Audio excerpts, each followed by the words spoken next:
Broadcasting from an undisclosed location. From a secret hunting spot known only to him. And the guy who told him about it. And possibly the guy who told him. It's a show all about hunting in New Zealand and around the globe. This is The Hunting Show. Find The Hunting Show on Facebook and Twitter for up-to-date information on upcoming shows and topics. Welcome back to what is the last episode of The Hunting Show for 2014. And I want to say, what a year it's been. We created this monster called The Hunting Show, well, some time ago, at the beginning of the year. And with only a few hundred listeners, we set off on our first show. And you guys started tuning in on your masses really fast after that. And what I've liked about it is the amount of stuff you send me. You send me photos, you send me emails, you tell me what I'm doing right, you tell me what I'm doing wrong. And now that there's tens of thousands of you listening to the show, that really is, well, it's kind of vindicating, really. I started this not sure what was going to happen, and it really has grown into, well, this monster that it is. And I suppose coming from an FM background, there's survey, so you have a rough idea of how many people might be listening, but this internet thing and this podcast beast really gives you some direct amount.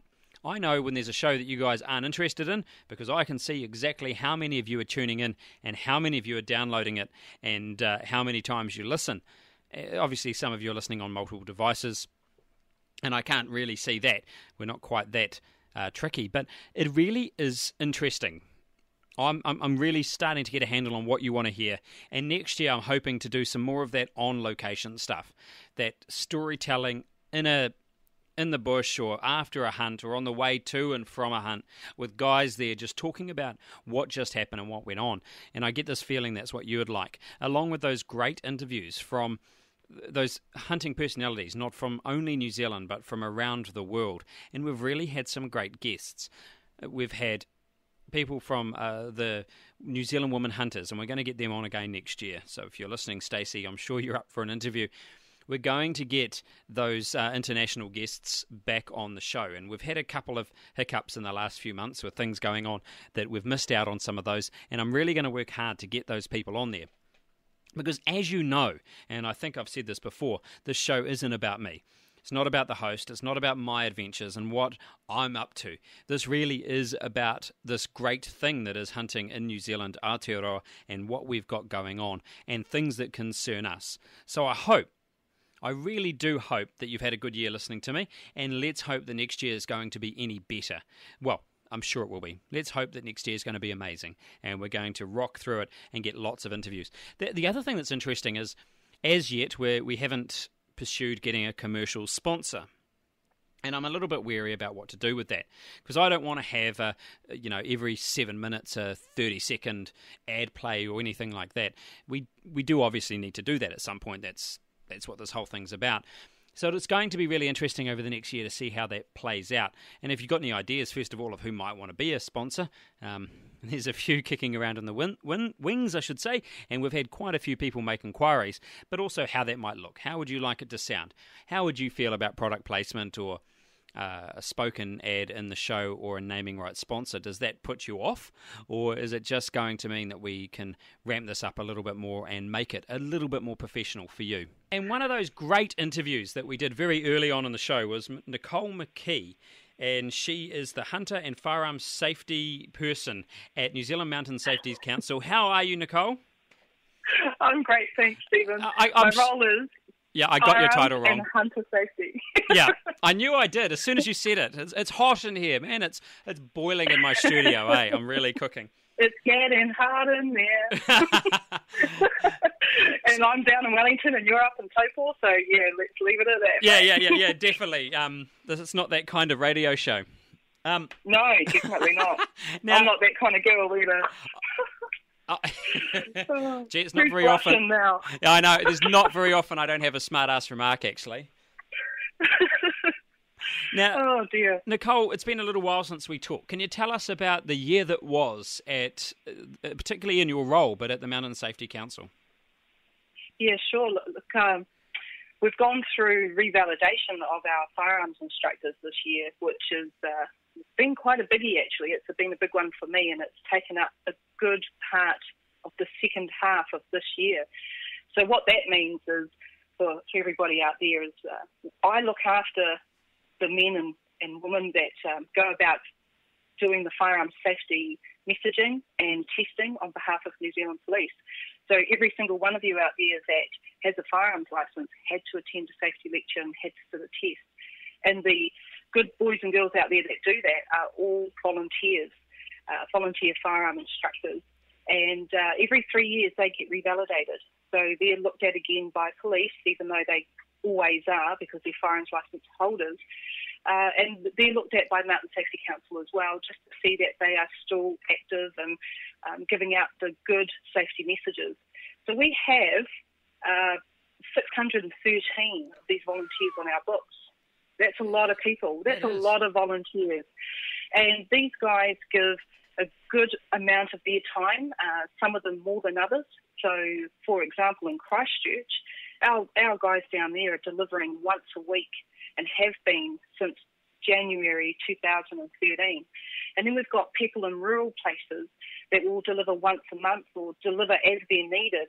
And that saves people in far-off rural areas having to jump in a car and maybe travel for 3 hours to a city to go and attend one of the lectures, which can take 2.5 to 3 hours, and then get in their car and drive home again. So we rely on these volunteers to do this. And this year, we've had to revalidate all of them. And we've found a few that have said, you know, Nicole, I've been doing this for 40 years.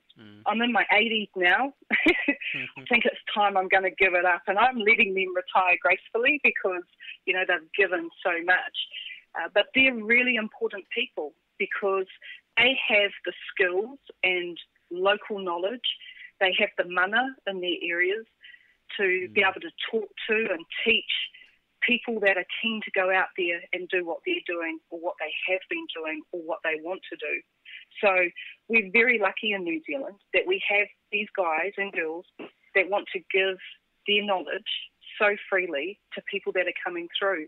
Because at the end of the day, these guys that get their licences may have no experience, but they're being taught initial safety aspects by their own peers, and they're going to be going out into the bush in the same area where our instructors are. So they're doing a fantastic job. And out of those 613, I've managed to revalidate 2/3 of them, which means that we've still got a really good volunteer base that is going to go forward and continue to teach safety to the next generation of firearm users. And I feel very privileged and very humbled that we have this sort of society in New Zealand where people will give up their time freely so that others will be kept safe. Very lucky. Can I ask you a little question about that? You've got 613 volunteers. How do you get the how do you get the message right? You know, because amongst that many volunteers, surely you'll have an official line clouded with opinion. Yes. And how do you keep that the same thing coming out of every single market? What we have to keep reminding volunteers is we're there to talk about safety. And if you want to go further than that, if you want to talk about your opinion, then get these people to come and join your club. And then you can talk all you like. But I bet they do too. But our initial response to you know, we quite often, well, not quite often, we sometimes get phone calls from people that say, you know, your lecturer went way off track. So then you ask them, how long did the lecture go for? And they'll say 2 hours. Okay, did they cover this, and this? Yes, they did. Well, then they covered everything that they needed to. Sometimes some of the safety messages we give, some of the incidents that we recall, they're not very nice. I mean, it's real life out there when people have been shooting other people, and we're trying to say to new users, you need to make sure that you're safe so this doesn't happen to you, or that people around you are safe with firearms so that you don't get shot. And sometimes people don't like the realities of firearm use. So sometimes we do get people that go a bit off the beaten track, especially if there's been an incident in their area and it's very raw. You know, they will talk about that sort of stuff.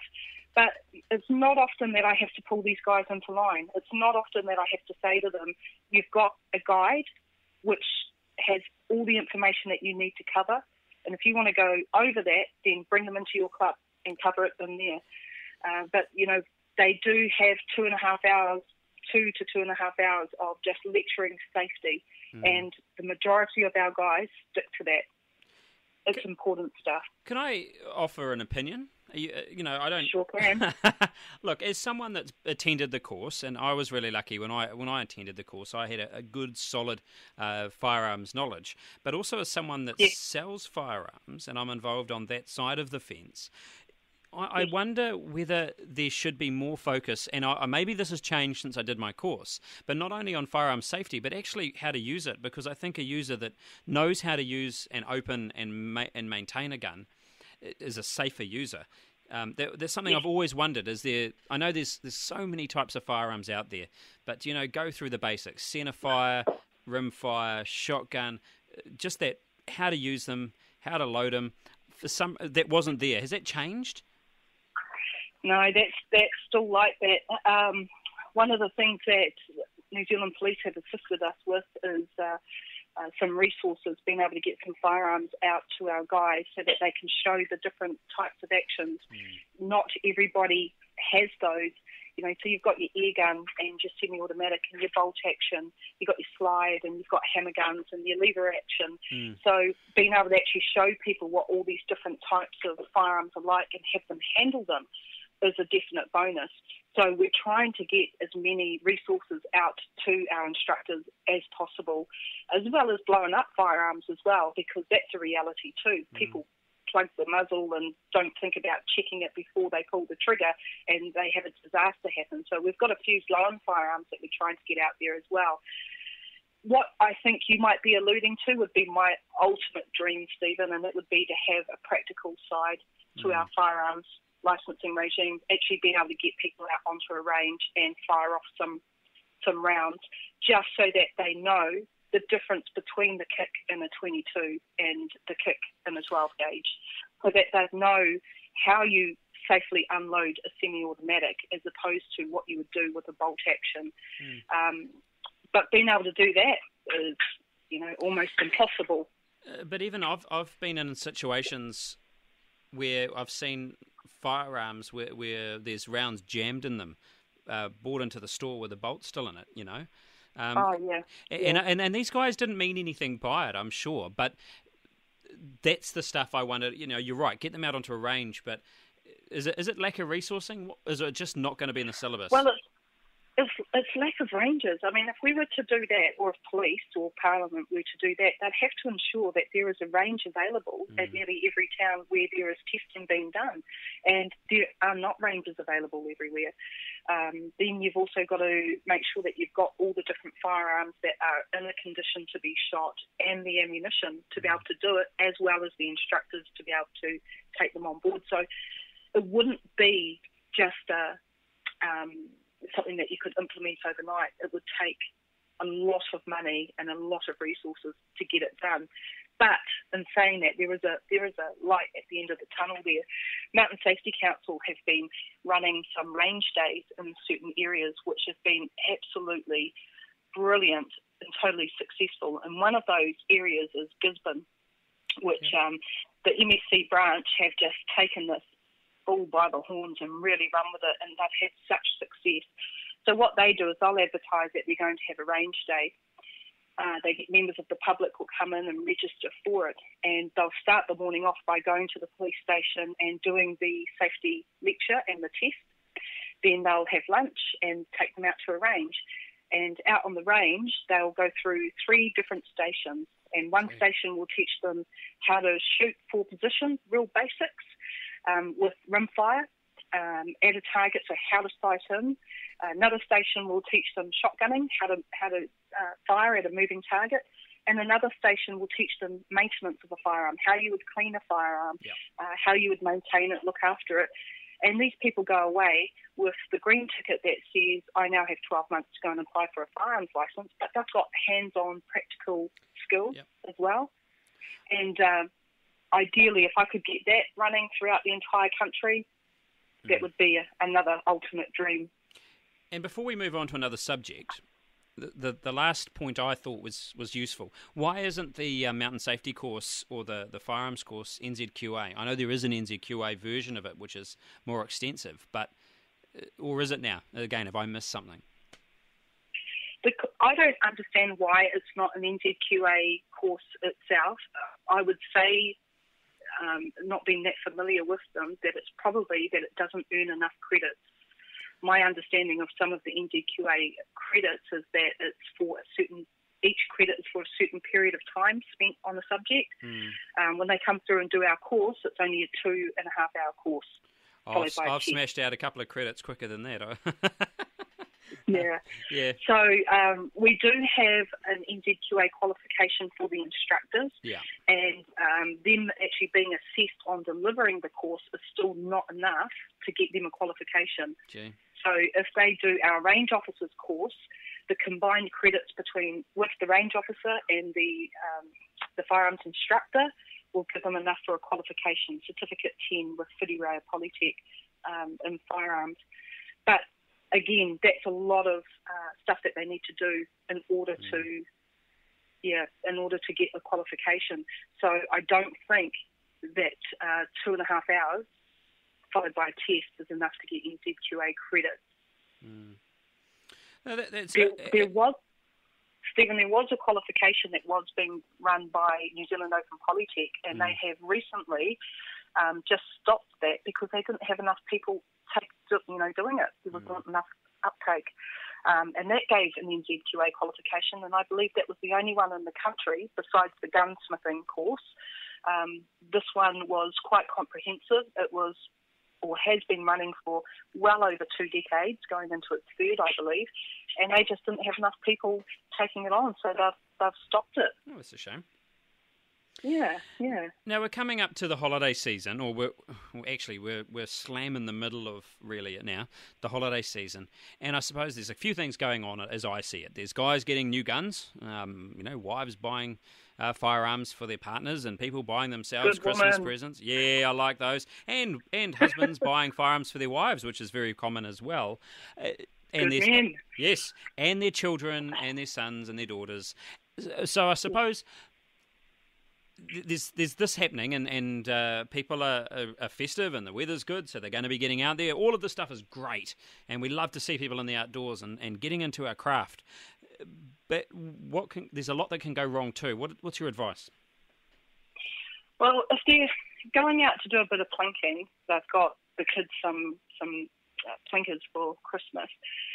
It's about thinking more outside the little square that they're in when they go out onto a range or wherever it is that they're going to be. There's your 7 basic principles of firearm safety, and whenever we have an incident, you can always put the incident down to one of those or more of those rules being broken. And the one or the two that are most prominent would be rule number 4 and rule number 5, which is identifying your target and checking your firing zone. The one that I would be more aware about over Christmas period is checking your firing zone, especially when people are happy and they're relaxed and they go out onto the range or they go out into the back farm. They're going to have a bit of a plink or a bit of a shot. They just need to, have a look around. What's between them and the target? What's beyond the target? What's behind it? So that if you do miss your target, where is your projectile going to land? What's going to absorb the impact? Where is the stock if you're on somebody's farmland? Where's the outhouses? Where's your nearest neighbour? Just put all of those considerations into your mind before you pull the trigger. And if that means you've got to go for a bit of a recce around the area, then do it. At least then when you come back, you can feel safe and know that you've done the best that you can to ensure the area is safe. I've heard a couple of horror stories recently of some people I know that have gone hunting in areas that they know is private land, and they were shooting, and they came over the brow of a hill and found these campers, these tourists had just grabbed their camper van, gone up onto this private area, followed the river up and camped there, and it was right in where these guys were shooting. Now, the tourists were not meant to have been there. They didn't know or didn't realise, perhaps ignorance, that it was private land, but they were there. And the shooters were saying, we've gone there every year, we've never had anybody turn up on the land. Once you are going to use a firearm, it's your responsibility to ensure that everything around you is in a safe area, so to speak. Wherever you're going to shoot, it's got to be in a safe area. So it's up to you to ensure that it is, and you just can't think that it's going to be the same as it was last year. Yeah. You've actually got to make the effort to go out and have a look. And we've got so many tourists here. We've got so many Kiwis that are out in their camper vans tenting, all that sort of stuff out there just doing it. They might not have firearms, but they're out there doing it. And that's what Kiwis are all about. We get outdoors, and tourists are coming here to do exactly the same thing. So we've got more visitors to New Zealand, and we've got more Kiwis out there partaking in the outdoors this summer. So you have to be very thoughtful about your firing zone, and you've got to make sure you identify your target properly. Yeah, and I think to those people out there and there must be listeners that don't hunt, I think that trampers and people using recreational areas that hunters are in as well, and most people are aware of those areas, also have a responsibility to be seen when they're in those areas. I like to think that it's a two-pronged approach there. I don't know what your opinion is on that.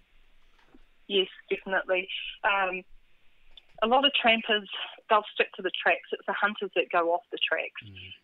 So, again, the hunters just need to be mindful. They've got to be courteous as well. Yeah. Take special care when they're around huts and tracks. You come across a track, you unload your rifle. Come up to a camp, unload your rifle. Take your bolt out, show that it's clear. And in saying that, if a tramper is heading into an area where they know there's going to be a lot of hunters in that area, it wouldn't hurt for them to wear something that would help them contrast with the environment so that they can be seen, a colour that allows them to be seen. So everyone needs to take special care, but people with firearms need to be a bit more special with their care than anybody else. And so we've got a few weeks coming up. Is this a traditional time of the year where people are getting into trouble? Not so much on the safety or with the weather and bits and pieces, because there is some bad weather comes across for that Christmas period. But is it a normal time of year where these accidents happen, or is that more towards the raw and duck shooting time? Oh well, hey, the raw and duck shooting is always traditionally bad for non-intentional incidents. Around about this time, it's also the potential, because we've got a lot of guys out there hunting in order to get venison on the table for Christmas Day. But, generally speaking, it's not too bad. The daylight hours are longer. People are a bit more relaxed because they've got into their Christmas holiday spirit. The only potential that I see really are the guys that feel the need that they have to get some venison to put on the table for Christmas Day, and they leave it till, the week before or a couple of days before, and they feel that they have to get out there and they feel that they have to shoot something. So that's where duck fever comes in and all that sort of stuff as well. So we haven't had that many incidents. Last year we had one on Christmas Eve, but that was more carelessness around the use of a firearm as opposed to a hunting accident. That was just somebody not using the firearm correctly that caused that injury. But again, it's Christmas Eve, wasn't a good Christmas for one guy last year. Well, probably a couple, to be honest. It really ruins a lot of people's lives, doesn't it? Sure does. I mean, some of the other things that need to be taken into account is making sure that if you're going to go out, that as you had just mentioned, the weather changes. In December, it might be summer, but we still get the cold southerlies come through. So you've got to think about where you're going, how long you plan on going for, making sure that you've got enough stuff in your kit to survive an emergency or emergency night out should you need to, making sure you have enough water, enough food supplies, take a PLB or some other form of communication. So if you don't have a firearms incident but you fall down the bank and smash your leg up or something like that, you've got to be able to get hold of people. Plan as well, plan where you're going to be and how long you're going to be there doing it, and give that plan or notify your intentions to family members. So you can say, if I'm not back by Sunday night, can you send a search party and get a search party organised to come and find me? You can also leave your intentions with Adventure Smart on their website. I think it's adventuresmart.org.nz. Tell them where you're going. Know your limits as well. Don't be tempted to go over that ridge, and then the next ridge, and then the next ridge, and then without thought of how you're going to get back. Yeah. So it's okay to push yourself, but you have to know how far you can push yourself and think about how you're going to get back as well.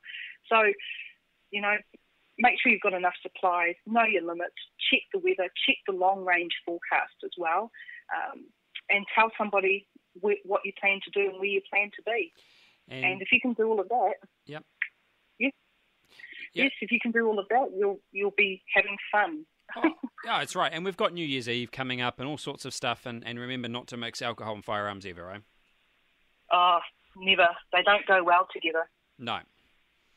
And I like a beer with the next guy, but definitely don't mix the two. What are you doing for Christmas, Nicole? I'm staying home. I spend a lot of my time travelling around the country, looking after these 613 instructors. Yep. And I've spent a fair bit of this year on the road, seeing some beautiful sights, especially down in the South Island, and meeting some absolutely wonderful chaps. We really have the creme de la creme here in New Zealand with our firearm users. I can see why the world holds us up on a pedestal for what we can exhibit, and it's just good, wholesome behaviour with these guys with licences. And I've had the privilege to get out there and meet a fair few of them. So this Christmas, I've got some venison. I've got some venison for the table. I'm staying home with my 4 kids and my husband, and we're just going to relish in the time together that we have. And thank you for taking this time out of your time, really, because we've done this right before Christmas. And thank you again for not only the first appearance you made on the show, but for agreeing to take on this interview, the very last show for 2014. And Nicole, have a great Christmas, and I wish you all the best in the new year. And let's chat again just before the Raw sometime, eh? Just before the Raw, we'll do a bit of a reminder. But, generally, I don't think we really need to do too much of a reminder. Everyone's pretty good. We are pretty safe. We only had 5 notified non-intentional incidents for 2014, and we've got 240,000 people out there with firearms licences. So you guys out there, pat yourselves on the back, because really you do a pretty good job. They do. Well done, guys, and I hope you all have a very merry and safe Christmas. Cheers, Nicole. Thanks, Stephen. Well, that's it, the Hunting Show for 2014. Thank you so much for joining us this year. And I know most of you listen to all of my shows, and it's a real honour. And those of you that pick and choose, I like you too, because it really tells me what you want to hear. And a big thank you to everyone involved with the show. And there's a few people, there's the people I interview, there's my lovely wife who helps maintain the online presence, and there's the people at the Farming Show, Nick Fisher, Jamie Mackay, and all those guys that are there, well, just to support us and have been great. Let's hope next year is even better than the first, and we're going to be still in touch over summer. Well, we will be back probably in the second week of January. We may get on for the first. We'll just see whether I can find a good interview or anyone that wants to talk to me for that first week. Be careful, please. Have a very Merry Christmas and an incredibly safe and happy New Year. Guys, good hunting.